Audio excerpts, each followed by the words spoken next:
Hello friends, this is Shifali Mishra and once again welcome back to Gyan Adda. हम लोग discussion करने वाले हैं टीचिंग एप्टीट्यूड के अगेन एक बहुत इंपॉर्टेंट टॉपिक के ऊपर में। So in today's session will discuss offline versus online method and main जो फोकस रहेगा वो ये समझना कि ऑफलाइन एंड ऑनलाइन मेथड के कंसेप्ट क्या हैं एंड इनके बाद वाले सेशन में हम स्वयं प्रभा एंड मूव्स इन पे सेशन लेंगे वन बाय वन करके।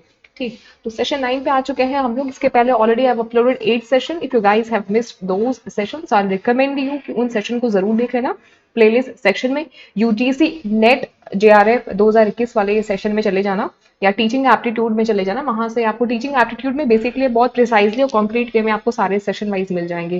पेपर वन बहुत ही इंपॉर्टेंट है आपका, इसको आपको स्किप नहीं करना है। टीचिंग एप्टीट्यूड से लगभग हर साल मिनिमम 5 एंड कभी कभी 8 और कभी कभी 9 क्वेश्चन आ ही जाते हैं, मतलब घुमा फिरा के। लास्ट ईयर भी आपका एग्जामिनेशन जून में हुआ था तो 8 क्वेश्चन आए थे, जिसमें से आपके 3 5 तो आपके डायरेक्ट क्वेश्चन थे, 3 आपके स्टेटमेंट बेस्ड डायरेक्ट क्वेश्चन थे। तो चलिए विदाउट एनी फर्दर डू हम लोग स्टार्ट करते हैं सेशन स्टार्ट करने से पहले सोशल मीडिया हैंडल्स देख लो। इंस्टाग्राम के इस लिंक पे फॉलो कर लेना, बिकॉज हम लोग जो भी डिस्कस करते हैं उसकी लिंक्स मैं आपको यहाँ पे ड्रॉप करती हूँ। एंड देन हमने जो पीडीएफ प्रीवियस में डिस्कस करा है वो सारे पीडीएफ्स एंड कोई नोटिस आती है तो उसकी लिंक्स और नोटिस के भी पीडीएफ मैं यहीं पे शेयर करती हूँ आपको, क्योंकि बहुत कन्वीनियंट होता है यहाँ पे डॉक्यूमेंट्स को शेयर करना। एंड देन हमने expected questions and previous year के जितने भी क्वेश्चंस करे हैं, ठीक है, तो वो सारे सेशंस हम यहीं पर लिंक्स ड्रॉप कर देते हैं, तो आप यहाँ से देख सकते हो। इंस्टाग्राम का ये है, फेसबुक का ये है, यूट्यूब का ये चैनल तो है ही है। तो चलिए स्टार्ट करते हैं। Offline method and online method क्या होता है, इस सेशन में हम थोड़ा सा ओवरव्यू लेंगे। देखिए ये टर्म बहुत कॉमन हो चुका है, offline method and online method. मैं ये मान के चल रही हूँ कि अगर आप यूजीसी नेट एस्पिरेंट हैं तो आप इस टर्म से तो बिल्कुल भी अनभिज्ञ नहीं होंगे कि ऑनलाइन मेथड क्या होता है।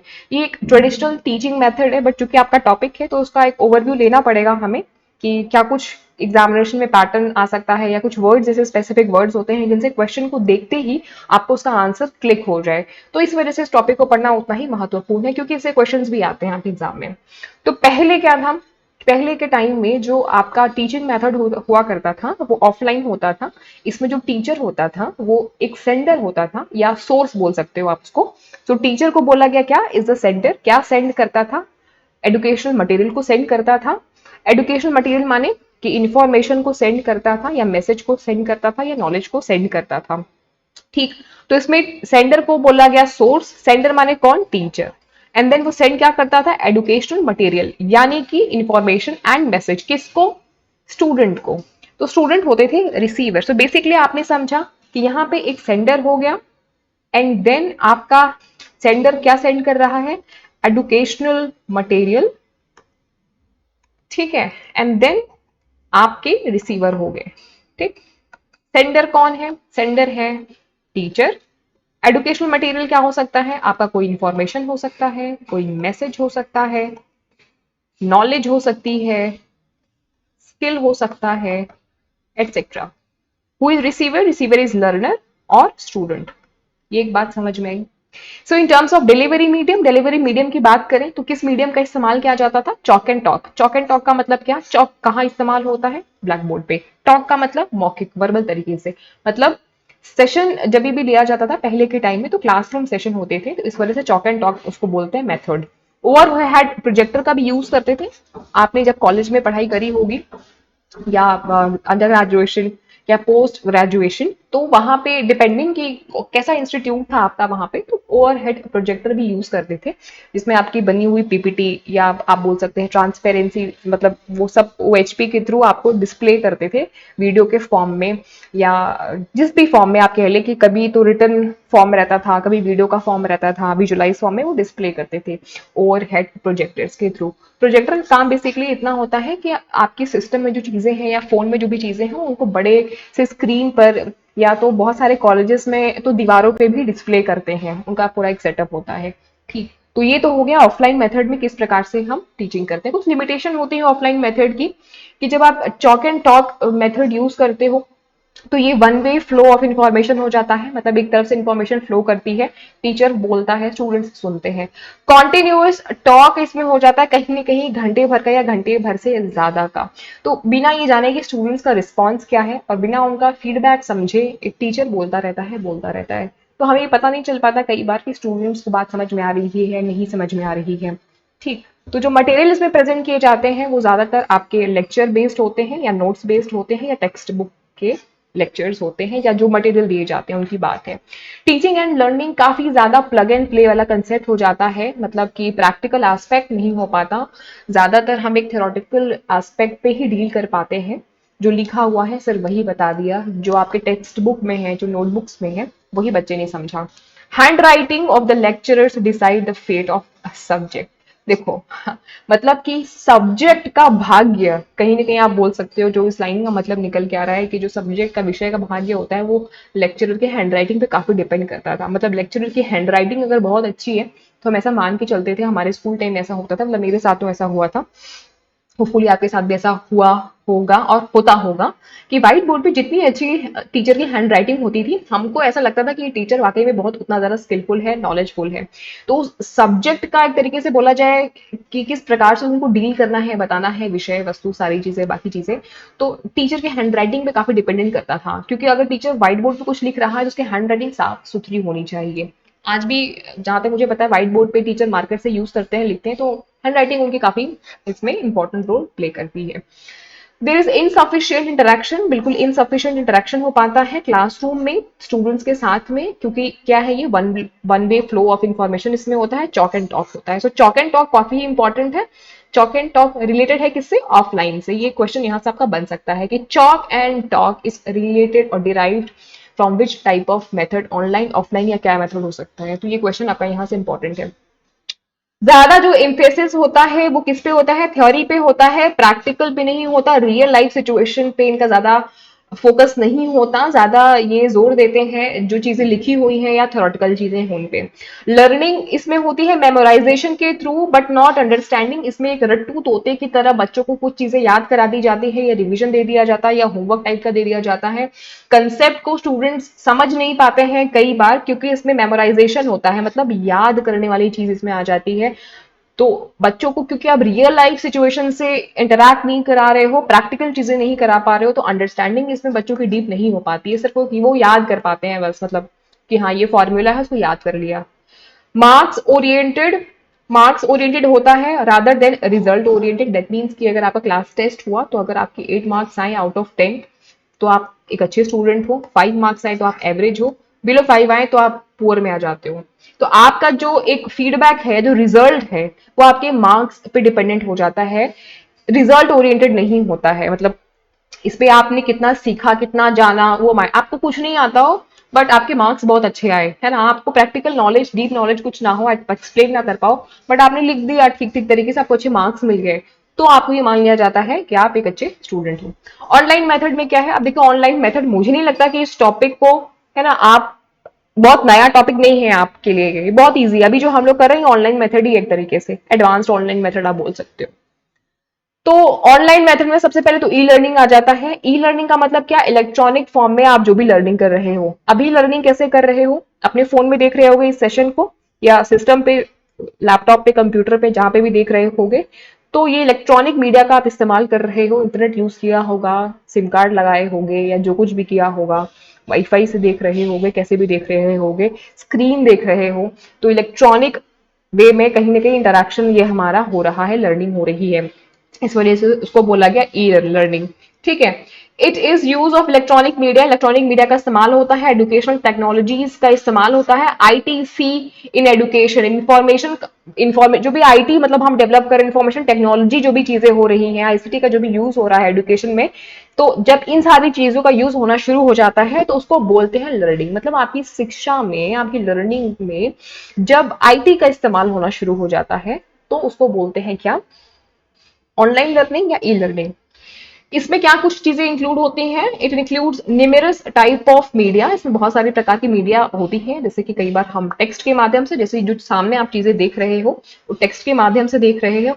ऑडियो, इमेजेस, अभी जो आप क्योंकि मेरी आवाज सुन पा रहे हो तो ऑडियो वाली बात होगी। इमेजेस, जैसे कि हम सेशन में इमेजेस भी देखते हैं, है ना, एनिमेशन के थ्रू बच्चों को दिखाया जाता है, पढ़ाया जाता है। स्ट्रीमिंग वीडियो, अभी तो हम स्ट्रीम नहीं कर रहे हैं, लेकिन कई बार जो टीचर्स हैं, मतलब हम लोग भी करेंगे आगे के सेशन में जब करने की जरूरत होगी, ऐसा कुछ कंटेंट टॉपिक होगा तो स्ट्रीमिंग भी करी जाती है वीडियो के दौरान, मतलब लाइव स्टडी, लाइव पढ़ाई करी जाती है।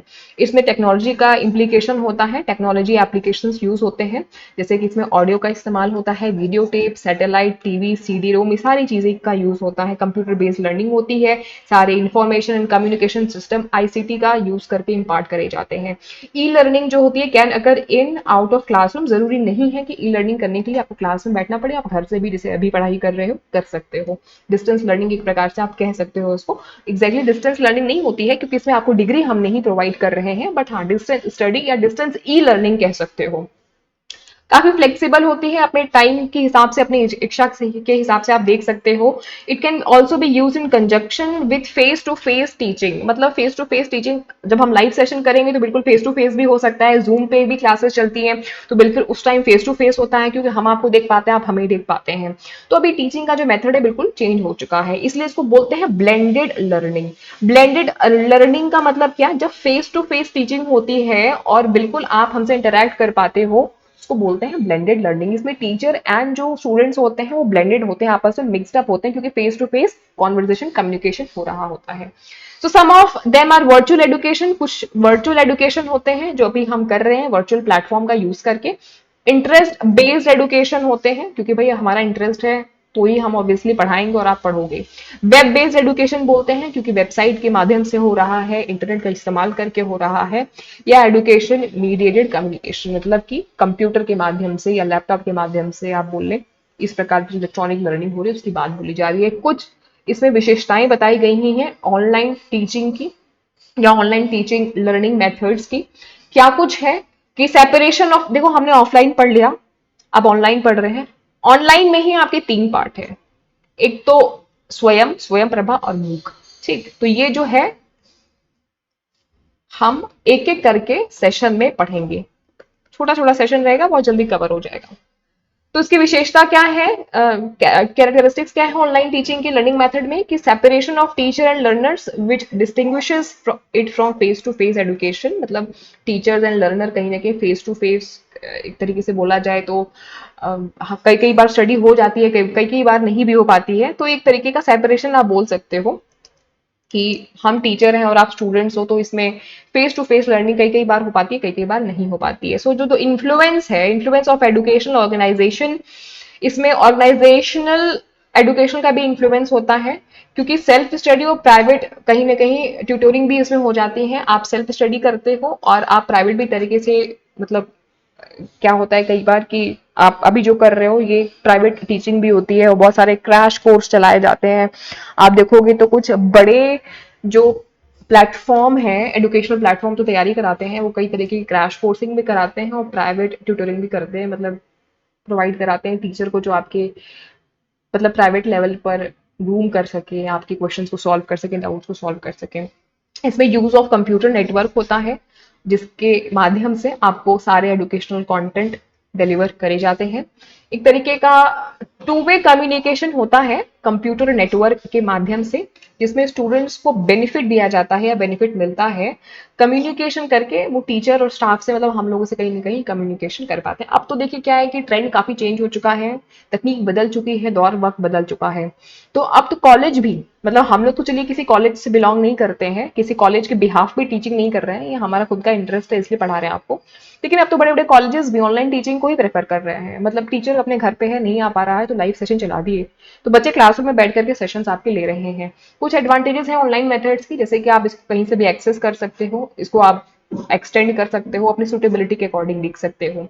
कंटेंट को अपडेट करना काफी आसान हो जाता है इसमें, तुरंत ही कंटेंट जो है आपका अपडेट हो जाता है और अपनी ऑडियंस को बहुत अच्छी तरीके से आप उसमें इंगेज कर सकते हो। ट्रेवल कॉस्टली होता है, टाइम सेव करता है, जो लर्नर होते हैं उनका भी वक्त बचता है कोचिंग इंस्टीट्यूट या कॉलेज जाने से, या कहीं ऐसी स्पेसिफिक जगह जाकर के पढ़ने के लिए टीचर का भी बच जाता है। इसमें इंटरनेट कनेक्शन का इसमें इस्तेमाल बहुत ज्यादा होता है क्योंकि हम इंटरनेट का ही यूज करके ब्राउज करते हैं, और टीचर भी और स्टूडेंट भी, तो उसमें कंप्यूटर का एक्सेस और इंटरनेट का एक्सेस का यूज बहुत ज्यादा होता है। इसमें मार्केटिंग और ट्रेडिंग भी काफी इंपॉर्टेंट होती है। अब देखिए क्या होता है कि जो कमर्शियल मार्केट को देख रहे हैं, है ना, तो वो कहीं ना कहीं इंटरनेट के माध्यम से उनको ह्यूज नंबर ऑफ ऑडियंस मिल जाती है। या आप कह सकते हैं कि ऐसे स्टूडेंट्स जो कि सर्च कर रहे हैं अच्छे ट्यूटर के लिए या अच्छे कंटेंट के लिए, तो उनको इस माध्यम से मिल जाती है, एक वास्ट एरिया मिल जाता है, अच्छी ट्रेनिंग भी मिल जाती है, टीचर भी बहुत सारे कंटेंट्स को देख करके समझ जाता है कि किस प्रकार से उनको टीचिंग करनी है। तो आज के दौर में कुछ भी सीखना उतना मुश्किल नहीं रहा। थोड़ा इनएक्सपेंसिव होता है, थोड़ा नहीं मैं तो कहूँगी काफ़ी इनएक्सपेंसिव होता है, क्योंकि ऐसा कुछ नहीं है कि इसको बहुत अमीर लोग ही देख सकते हैं, बहुत ही गरीब लोग देख सकते हैं। तो वर्ल्ड वाइड डिस्ट्रीब्यूशन हो पाता है कि वर्ल्ड वाइड कहीं कभी मतलब आप कहीं रिमोट एरिया में भी हो तो भी आप सेशंस को देख सकते हो। तो ये आपके लिए एक एडवांटेज वाली बात है। डायरेक्ट एक्सेस होता है इसमें, मैनी अदर ट्रेनिंग रिसोर्सेज, मतलब जो आपको इंटरनेट है वो कहीं ना कहीं एक्सेस देता है कि आप चाहो तो विकीपीडिया से पढ़ लो, इंसाइक्लोपीडिया से पढ़ सकते हो, सेशन देख सकते हो, बहुत सारी वीडियोस को देख सकते हो। ठीक, तो ये एक तरीके का डायरेक्ट एक्सेस है, आप एक वक्त में बहुत सारे रिसोर्सेज को एक्सेस कर सकते हो, तो एक इन्हांस्ड वे में लर्निंग आपकी हो जाती है। तो ये एक बात हो गई एडवांटेजेस की। कुछ देखिए डिसएडवांटेजेस भी हैं कि इसमें जो स्टूडेंट का असेसमेंट टीचर नहीं कर पाता है, क्योंकि फीडबैक इसमें कहीं ना कहीं लिमिटेड हो जाता है। वो डिजाइन नहीं कर पाता प्रॉपर तरीके से, या डेवलप नहीं कर पाता मल्टीमीडिया फोर्सेस को। थोड़ा कोर्सेज को यहाँ पे डिजाइन करने में थोड़ी सी डिफिकल्टी आ जाती है टीचर को। ठीक, तो शुरुआत में आती है, लेकिन एक बार करते जाओ तो इस वक्त को मतलब इस डिसएडवांटेज पे काम करके ठीक किया जा सकता है। अगर इंटरनेट ठीक नहीं है तो ट्रेनिंग भी कहीं ना कहीं ठीक नहीं हो पाती है। इंटरनेट कनेक्टिविटी बहुत इंपॉर्टेंट रोल प्ले करती है। ठीक है, so the net is not right way for all types of training, मतलब हर प्रकार की ट्रेनिंग ऑनलाइन नहीं दी जा सकती है। कुछ ट्रेनिंग के लिए आपका फिजिकल फॉर्म में प्रेजेंट होना बहुत इंपॉर्टेंट है। It is highly costly method for learning. ये एक तरीके से बोला जाए डिसएडवांटेज किन के लिए है, इसमें भी आपके एक्सेप्शन है। जैसे मैं नाम तो नहीं लेना चाहूंगी, बट ठीक है, नाम नहीं लूंगी तो आपको समझ में भी नहीं आएगा, क्योंकि इस बात में सच्चाई है, इसलिए नाम लिया जा सकता है। जैसे कि हम बात करें अनअकैडमी के प्लेटफॉर्म, ये क्या करते हैं, आपसे क्रैश कोर्स के पैसे लेते हैं, कहीं ना कहीं आपको फ्री में कोई एजुकेशन नहीं देते हैं। कुछ फ्री में क्लासेस चलाते हैं हालांकि, बट आप से ये पैसे भी लेकर के देन आपको इनरोल कराते हैं। अब जैसे कि खान एकेडमी हो गई, बहुत ये कुछ बड़े चैनल्स के नाम हैं। तो ये सारे चैनल्स क्या करते हैं कि आप वो फ्री में भी एजुकेशन प्रोवाइड करते हैं, बट देन आपसे कुछ कुछ अपने क्रैश कोर्सेज के अमाउंट भी चार्ज करते हैं। तो वो एक बात है। तो वो सारे स्टूडेंट्स जो कि क्रैश कोर्सेज को एक्सेस नहीं कर सकते, उनके प्लस कोर्सेज को एक्सेस नहीं कर सकते, दैट कैन बी कॉस्टली, है ना, that can be not convenient for them to watch all those sessions for them. So this can be highly costly method for learning process for those students who belong to remote areas, और जिनके बोल सकते हैं कि economical condition it's not up to that mark. So limited bandwidth means lower performance. अगर आपका internet connection slow है, lower है, तो इट मीन्स कि आपकी परफॉर्मेंस लो हो जाती है। आपका internet connection that should be robust, that should be strong. Bandwidth and browser limitation restrict कर सकता है इंस्ट्रक्शनल मेथोडोलॉजीज को, मतलब जिस मेथोडोलॉजी जैसे कि आप जिस मेथड का इस्तेमाल कर रहे हो इंस्ट्रक्ट करने के लिए, जिस जिन भी आप समझो आप पीपीटी पढ़ा रहे हो, या अगर आपने एक स्क्रीन बड़ी सी रखी हुई है, आपके इंटरनेट कनेक्शंस नहीं अच्छे हैं, आप उन सारे इंस्ट्रक्शनल मेथोडोलॉजीज का इस्तेमाल करके स्टूडेंट्स को इम्पार्ट कर रहे हो एजुकेशन। तो अगर इंटरनेट या ब्राउजिंग आपकी अच्छी नहीं है, ब्राउजर अच्छा नहीं है, तो that could be a kind of limitation and this could be a disadvantage. So little formatting of content in current browser. Little formatting मतलब कि आप जो भी कंटेंट दे रहे हो उसमें फॉर्मेटिंग करना कहीं ना कहीं एक इम्पॉर्टेंट होता है, और उसको फॉर्मेट कर पाना थोड़ा मुश्किल होता है ब्राउजर्स के थ्रू। It's a lack of personal community and connection. अब ऑनलाइन थोड़ा सा कनेक्शन बना पाना लोगों से, इसमें प्रॉब्लम होती है। पर्सनल कम्युनिटी डेवलप कर पाना, इसमें प्रॉब्लम होती है। अब हम इसी चैनल की अगर बात करें तो कनेक्शन नहीं बन पा रहा है, क्योंकि बच्चों को पता नहीं है कि ज्ञान अड्डा बाय शेफाली इस नाम से भी कुछ चैनल एग्जिस्ट करता है। इस वजह से एक साल हो गए, मैंने लास्ट ईयर अप्रैल में मैंने स्टार्ट किया था सेशन लेना, बट फिर भी पहले तो मैंने जितने भी कॉमर्स एंड मैनेजमेंट के स्टूडेंट्स थे मैं उनको लेक्चर्स डिलीवर करती थी, लेकिन लूप में था, उस वक्त भी मेरे लूप में था कि मुझे यूजीसी नेट एस्पिरेंट्स के लिए तैयारी करानी है आगे। इस वजह से पेपर टू पे मेरा मेन फोकस जो था वो मैनेजमेंट का हमेशा से था। इस वजह से मैं इसको लेकर के हमेशा चली शुरुआत से ही। लेकिन कहीं ना कहीं आज भी उतनी रीच नहीं बन पाई है ना। कारण क्या है कि कनेक्शन नहीं बन पाता है, क्योंकि और किसी प्लेटफॉर्म को ज्वाइन नहीं किया कभी, इसी प्लेटफॉर्म पे ही रह गई, और बीच में जब ब्रेक ले लिया थोड़ा सा, है ना, तो वो भी एक कारण था। तो पर्सनल कम्युनिटी डेवलप नहीं हो पाती है। वो सारे आप बात करें कि जो अनअकैडमी की बात कर ले, यूडेमी की बात कर ले, खान अकेडमी की बात कर ले, तो ये लोग जो पढ़ाते हैं ना, तो इनका जो कनेक्शन है कहीं ना कहीं इंस्टीट्यूट से भी है, तो उस वजह से एक बन जाता है, मतलब आपका लिंक्स और सारी चीजें स्टूडेंट्स बोले तो मिल जाते हैं, मार्केटिंग हो जाती है, ऐसा साफ शब्दों में कहे तो। अगर स्टीव लॉ के अगर अकॉर्डिंग समझा जाए, तो एक average on an average student की बात बोली जा रही है, मतलब ऑन एन एवरेज बात बोली जा रही है कि students in online learning conditions, अगर ऑनलाइन मतलब लर्निंग कंडीशन की बात करें, तो जो बच्चे हैं काफी अच्छा परफॉर्म करते हैं, एंड दे आर बेटर। वो बेटर होते हैं किनसे? जो कि फेस टू फेस इंस्ट्रक्शन को रिसीव कर रहे हैं। अच्छा, ऐसा क्यों है? ऐसा इसलिए है ना, क्योंकि अभी क्या है कि आपको मेरे से कुछ पूछना है तो आप मुझसे पूछ सकते हो, नीचे टाइप किया कमेंट सेक्शन में, पूछ लिया कि मैडम ये क्या है, या इस बात को मुझे समझा दो वापस। लेकिन अगर फेस टू फेस होगा तो आप डरोगे कि अरे मैंने ये पूछा, अगला क्या सोचेगा कि मुझे ये भी नहीं आता, है ना। तो एक अच्छी लर्निंग हो पाती है, क्योंकि आप कौन हो मुझे नहीं पता, लेकिन मैं कौन हूं ये आपको बहुत अच्छे से पता है। तो यहाँ पे क्या है कि आपको झिझक नहीं रह जाती है, आप क्वेश्चंस को पूछ सकते हो। फेस टू फेस में या ऑफलाइन में ये एक समस्या थी, हमारे वक्त में भी थी, आपके भी वक्त में होगी। सो यही बात है कि जो भी ऑनलाइन स्टडी मटेरियल्स आपको बहुत सारे अवेलेबल हो जाते हैं, बहुत सारे नोट्स आपको मिल जाते हैं, और अब तो चीजें दिन ब दिन अच्छी और बेहतर होती ही चली जा रही हैं। तो ये कुछ हमने पढ़ा आज के सेशन में। ये तो हमारा नेक्स्ट सेशन है जो हम लोग डिस्कस करने वाले हैं, उस पर आपकी भी तैयारी चल रही है, ठीक है। तो अभी इस सेशन को हम डिस्कस नहीं करेंगे, इस सेशन में हम अगले सेशन में डिस्कस करेंगे। देखो, चैनल पे नए हो, सब्सक्राइब नहीं किया है तो सब्सक्राइब कर लेना गाइस, एंड बेल आइकन को भी प्रेस कर लेना वीडियो अगर अच्छी लगी तो, क्योंकि बेल आइकन को प्रेस करोगे तो ही आपको मिलेगी क्या? नोटिफिकेशन। किसकी? जिन जिन वीडियोस को मैं अपलोड करती हूँ, ठीक है। तो be motivated and be passionated, अपनी अपना जो मोटिवेशन है आपके अंदर में ही है। सो बी योर ओन मोटिवेशन। अपनी मोटिवेशन के लिए डोंट सर्च एक्सटर्नल फोर्सेस या एक्सटर्नल पीपल। डोंट एक्सपेक्ट कि लोग आएंगे आपको मोटिवेट करेंगे, लोग आएंगे आपको बोलेंगे। सो लोग होते हैं आपको लेग पुलिंग करने के लिए, आपको क्रिटिसाइज करने के लिए, आपको कहीं ना कहीं डाउन करने के लिए होते हैं। कुछ ही लोग ऐसे होते हैं जो आपके वेल विशर्स होते हैं। So you need to identify those people who are your good and well wishers, उनको अपने पास में रखिए, एंड देन अपना मोटिवेशन आप खुद बनिए, अपने टारगेट्स खुद सेट करिए, and try to beat those targets next day, ठीक है। सो फेयर कॉम्पिटिशन अपने साथ में आप कर लो, तो that would be more better. Thank you guys for watching this session. मिलते हैं हम अगले सेशन में। Thanks and bye bye, Tata.